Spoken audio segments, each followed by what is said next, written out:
This is a Reconstructionist Radio production. Please visit reconstructionistradio.com to download our free audiobooks. The title of this book is Don't Talk to the Police, The Ultimate American Weapon. A Common Lawyer Comments. Copyright 2010. Written by Brent Allen Winters. Visit commonlawyer.com for more information. Appendices. Appendix 1. State Power versus Spouses and Friends. In our day of increasing bureaucratic power, it is risky to rely on the once strong spousal privilege. The right to bar one's spouse's testimony, revealing one's incriminating words. In all events, even though the accused may be able to bar his spouse's testimony of confidential communication from being set before the jury, once his wife has revealed her husband's words to a policeman or government agent, the cat is out of the bag. Having this additional information will often lead a prosecutor to other facts that he can twist against the accused. Even though an accused may be able to bar his spouse from revealing on the witness stand confidential words they had spoken between them, a policeman or government agent can still follow up on a comment of one's spouse that creates suspicion of a crime. Even though many so-called crimes are no crimes at all, but crimes only by legislative decree. Conversations with friends who happen to be government agents or employees are always dangerous. Your commenter once met a federal prisoner who, in the course of his business, had discovered his possible violation of a federal criminal statute. He was a church-going, happily married husband with 3 young girls. Wanting to make quick correction of any possible violation of law, and to make full disclosure to any he thought may have jurisdiction, he asked one of his fellow churchgoers and closest friend, who was also an FBI agent, whom he should contact to begin the process of disclosure. This government agent, however, promptly reported this sincere man's questions to his superiors. And because his question amounted to a confession in the eyes of the criminal law industry's bureaucracy, any attempt to convince a jury in a criminal trial of his lack of criminal intent was rendered futile. Twisting his sincere inquiring words against him, federal prosecutors got him taken from his family and friends and held in federal prison just short of 5 years. Appendix 2. Our Constitution, a Paper Barrier. Paper rights are worth, when threatened, just what some lawyer makes them worth. The whole aim of our Constitution is to protect your unchanging rights against the ever-shifting sands of government, blown about by fickle majorities, overblown bureaucrats, and overrated office holders. Thus, our Constitution sets limits for government. But being mere limits written on paper, our Constitution is limited in what it can do. These limits for government inspire people to insist upon them. However, being written on paper will never force a government employee to respect them. Simply put, our Constitution's framers did not fix your rights in ink onto paper, but God bound them up into you. Your rights are God's authority to limit man's government from trespassing upon God's. God's authority entrusted to you, because the Creator has inextricably interwoven rights into the fabric of your heart, soul, mind, and body. They are one with you. Thus, any government employee's act in disregard of your rights is in criminal contempt of the God that gave them. Common law responds to truth best when the staying power of conviction drives the aggrieved. Thus, constitutional authority limits government power only as the conviction of the aggrieved drives him to insist that government observe that authority. I learned passion is blind to barriers.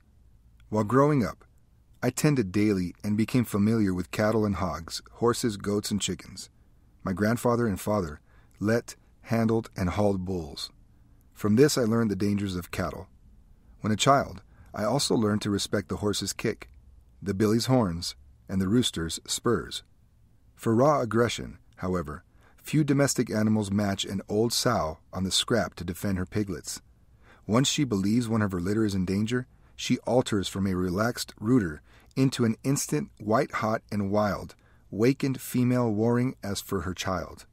Contrary to appearances, sows are mobile and agile, especially when incited to be hostile.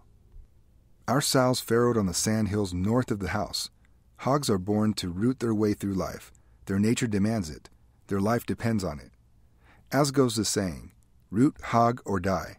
So goes the life of the hog. Dad said that if a pig ever rooted his nose through a hole under the fence, he would get his whole body through and out of the hog lot. He was right. Our pigs were forever out. Men build fences horse-high and bull-strong, but a pig-tight fence is a stockman's cant. Early each morning I took our sheepdogs, Old Lade and Frisk, and ran the pigs down, one by one, and put them back in the lot.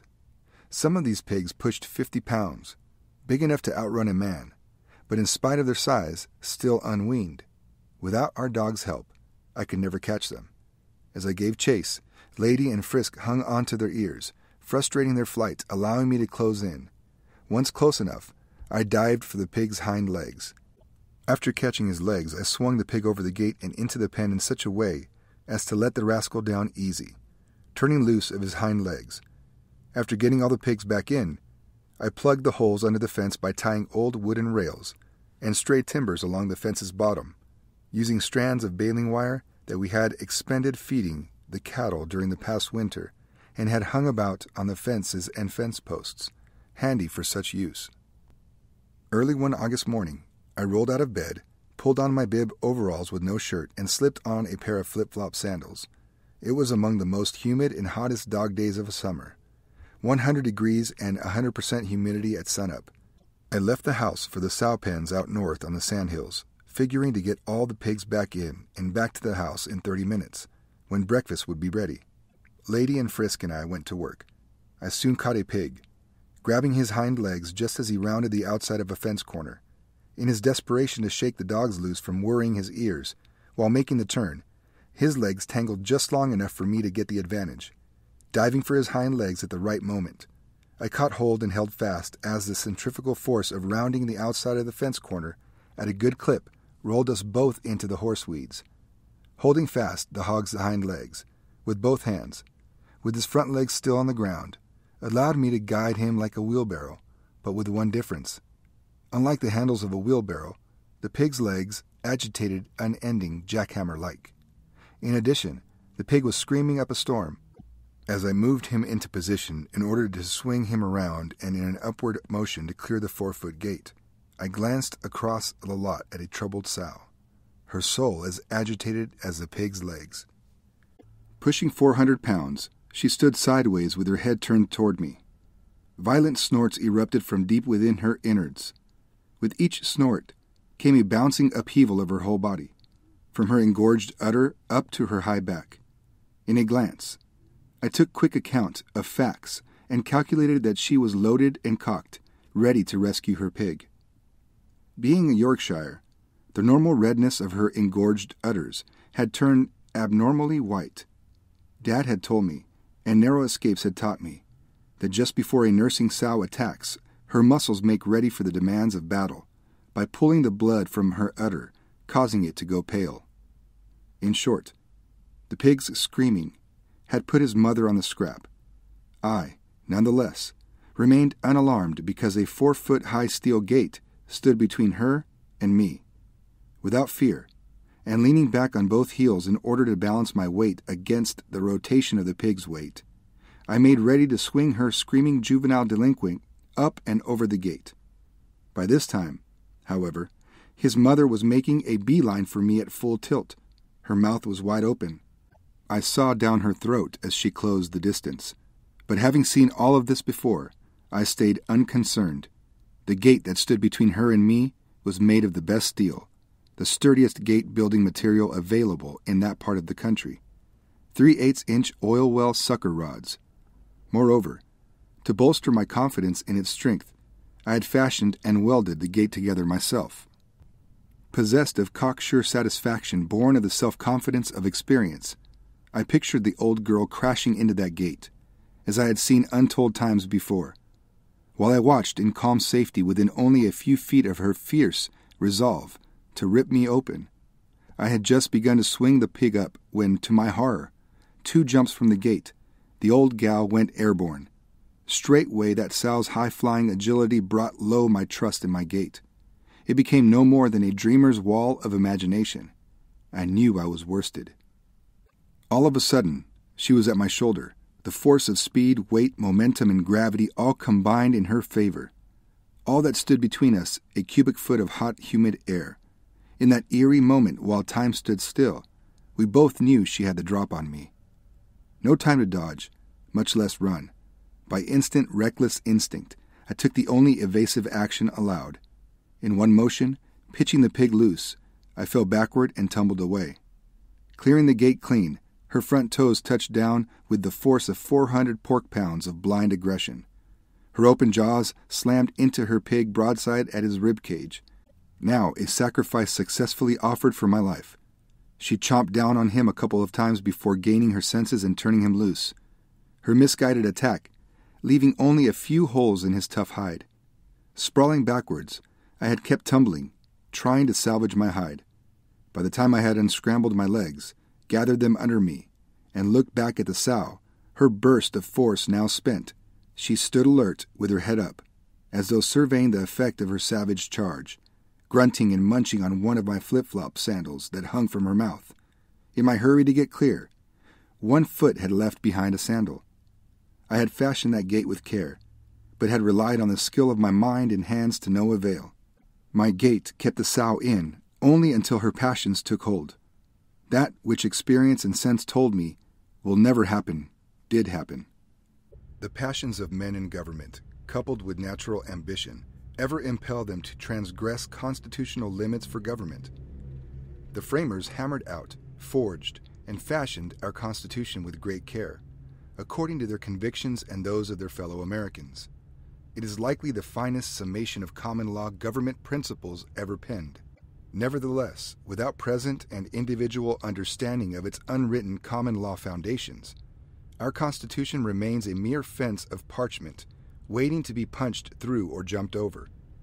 As my gate, which I had framed and fashioned to keep unruly sows in, so also our Constitution is by the people and framed with intent to keep lawless government penned in. However, to trust our Constitution and the wisdom of the men that drafted it while ignoring the author of the laws of nature and of nature's God, somewhat, as I trust in my gate, is dangersome. Man is a wholly dependent creature. All that he has or hopes to have and enjoy, he must derive from the God that made him, gave him law, and even any pluck he can draw on to insist upon its keeping. If, therefore, one yearns for right government, one must never trust man, but rather trust God to instill the steadfastness necessary to keep government within the boundaries of our Constitution. Remember, our national motto is not, "We trust in our Constitution," but instead, "In God we trust." Thus, we are never to trust those in government to confine their activities within constitutional bounds. They neither have done so, nor will they do so. Rather, each person is to keep the common law principles of our Constitution well tended in his mind, while trusting God to tame his passions and frustrate misguided passions in others. Indeed, the passions of men are akin to those of my old sow. Passion seeks its own goal, remaining blind to all else, including the rights of God and of others. As my well-built 4-foot steel gate failed to restrain the passions of the sow, and as a locked door will fail to restrain the men enslaved to dishonest character, our Constitution will restrain only the person whose lusts have not enslaved him. Neither reason nor education alone, nor both together, will detour those whose misguided passions drive their ambition. Indeed, once the natural impulses of the sow overwhelmed her, no method of keeping her from jumping my gate remained. Only having changed her nature beforehand could have stopped her, which was no more possible than removing her impulse to root and wallow. Blinded by her passions at the height of her aggression, she was not even to distinguish me from the pig she wanted to protect. Likewise, once the unbridled impulses of the government employee, whether officer, magistrate, or judge, overwhelm him, no method remains to keep him from leaping over, going around, or rooting his nose through our Constitution, save the intervention of God by either changing his nature or by frustrating his passions. Bottom line, in order to keep government employees from violating constitutional limits, the common law presupposes a critical mass of disciplined individuals, habituated to its fundamental mindset and methods. Scripture puts this responsibility on each man and woman. In fact, constitutional law without the common law traditions drains our Constitution of its lifeblood and puts a wishbone for its backbone.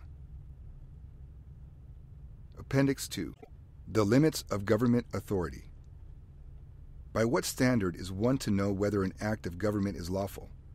One can find the answer by first recognizing that God, the spring of all authority or right, bestows his authority upon each member of Adam's race, crowning him with lordship over the earth. Moreover, God will never recall these gifts and callings. God is no Indian giver. See Romans 11:25. In fact, the Creator's grant of lordship authority over the earth to Adam's race is the crowning event of all creation. See Genesis 1:26 and Psalm 8:5. The coming together of the authority, rights of individuals, becomes the rights and freedoms of the people, who then grant a measure of this authority to government to exercise its lawful powers. For example, the people of the United States, by the preamble of our Constitution, restrict government power to 6 purposes. Then the body of our Constitution, by confining all government activity to the powers it lists, further delimits the people's grant of authority to government. Indeed, personal authority direct from God is freedom, the right to exercise personal power. Therefore, says John Quincy Adams, the country that enjoys the most freedom must necessarily be the country with the most free people. In short, the freedom of a country grows with the multiplication of its freemanship. The more free men, the more freedom. All government right, authority, and jurisdiction derive from the governed, but the governed can give to government only that which they possess. Bottom line, it is impossible to give to government the right to do anything that you do not yourself have. If, therefore, you could not rightfully do that which the government is doing if there were no government, then the government has not the right. Simply put, you cannot impart to government that which you do not possess. The application of this constitutional principle is profound. The power of its application is the basis of our freedom and tranquility. For example, if you, or you and your friends, could have never had the right to counterfeit money by printing fake $20 bills, then it follows that government could never get such a right from you or from the people to do such a lawless thing. For example, print worthless paper and call it money. Indeed, if none of the people, or any combination thereof, have such a right, neither does their government. Thus is the test for finding the limits of lawful government powers. In sum, no person, in government or out, has any right to do wrong. Appendix 3. Police State Culture. There is no error so monstrous that it fails to find defenders among the ablest men. If there is any presumption, it is against the holders of power, increasing as the power increases. Power tends to corrupt, and absolute power corrupts absolutely. Great men are almost always bad men, even when they exercise influence and not authority. The lessons of law and government are deposited by the streams of history, like the grains of gold in the sands of a river, and the knowledge of the past. The record of truths revealed by experience is eminently practical, as an instrument of action and a power that goes to making the future. Over the past 175 years, Americans have gone from refusing to allow policemen to tote guns to not only allowing them to carry firearms, but, in addition, tolerating mere petty bureaucrats to bear concealed weapons. In fact, government employees from IRS agents to BLM bureaucrats now pack heat. Consider further, federal prison guards have gone from dressing in pressed shirts and ties to donning commando-style uniforms and gear. Policemen have exchanged their dress shoes and creased dress trousers for the commandos' combat boots and bloused fatigues. Nowadays, even rural county court bailiffs look more like they are outfitted for a clandestine assassination raid behind enemy lines than they are to maintain order in a county court. Such ill-advised choices foster in government employees, as well as in the eyes of others, a false and wrong view of themselves and their jobs, encouraging lack of professional restraint on their part, while sending an unnecessary message of hostility toward those who pay and keep them. Those keeping government employees in regular pay includes everybody. It is impossible to be alive in America and not pay taxes. In fact, almost every time money changes hands, a tax is owed. But further, tax liability rolls downhill to rest upon those least able to shoulder the burden. Merchants and service providers pass the liability along by higher prices. Simply put, combat garb reveals a policy of intimidation, domination, and ready violence, meant to incite fear with its ever-present companion, erratic behavior, which in turn gives policemen and government agents further excuse for violence. By contrast, a pressed shirt and tie, shined dress shoes, and creased trousers invite from others sincere respect with its companion, thoughtful behavior. The results of this policy of bullying have been predictable and are now upon us. America jails per capita more of its own than any country in the world, including communist China. The percentage of a people jailed is proportional to the number of crimes, so-called, invented by legislative fiat. For example, the number of federal prisoners, 24,360 in 1940, 24,257 in 1980, times more than 2 equals 60,000 in 1990, times more than 2 equals 134,000 in 1999, times 2 equals 268,000 in 2012. Such concentrated monopoly of domestic force is costly, not only in dollars, but also in destruction of freedom of association. For example, freedom to not only choose relationships, such as in business, but also to nurture and keep them, such as in families. It is self-evident that the warehousing of non-dangerous men, and increasingly women, in prisons entirely bars or strains and then snaps the ties of otherwise productive relationships, from religion and family to business and government. The criminal law industry now wages war against our freedom of association, the fundamental engine from which all other rights get meaning, and out of which wealth untold has overflowed our country. What about this increasingly bureaucratic, gun-toting creature of the powers that be called policeman and agent? Is he to blame for the police state of life in which we increasingly live? To be sure, no one has a right to do wrong.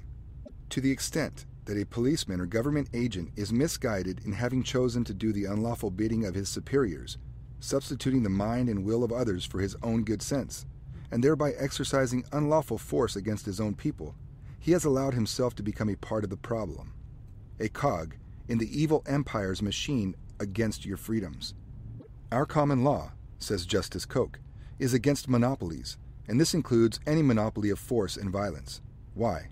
Because every monopoly, whether of the economic power of trade or the raw power of military-like force, says Koch, can only exist by government force in restraint of individual freedom. This stands not only to reason, but is also according to all the lessons that may be gleaned from history. Bottom line, your freedom depends not only upon the absence of government enforced, being the only possible kind, monopolies of private trade, but also the absence of purely government monopolies such as those of raw force. Our common law tradition, the backbone and lifeblood of our Constitution, is intolerant of professional bureaucrats, law enforcement agents and prosecutors, which are all part and parcel of the civil law tradition, the foe and antagonist of common law. In fact, professional prosecutors and armed police were never part of the American colonists' world, and even for decades after American independence from Britain. See Brent Allen Winters, The Declaration of Independence and Constitution, A Common Lawyer Comments, U.S. Constitution Amendment 2, and CMT, 2010. In England, professional prosecutors are still scarce. Until recent times, London's bobbies remained unarmed. In New England, armed police were uncommon until at least 1825. Simply put, The colonials' common law way of life distrusted government employees with guns, requiring instead that the people, those independent from government, arm themselves.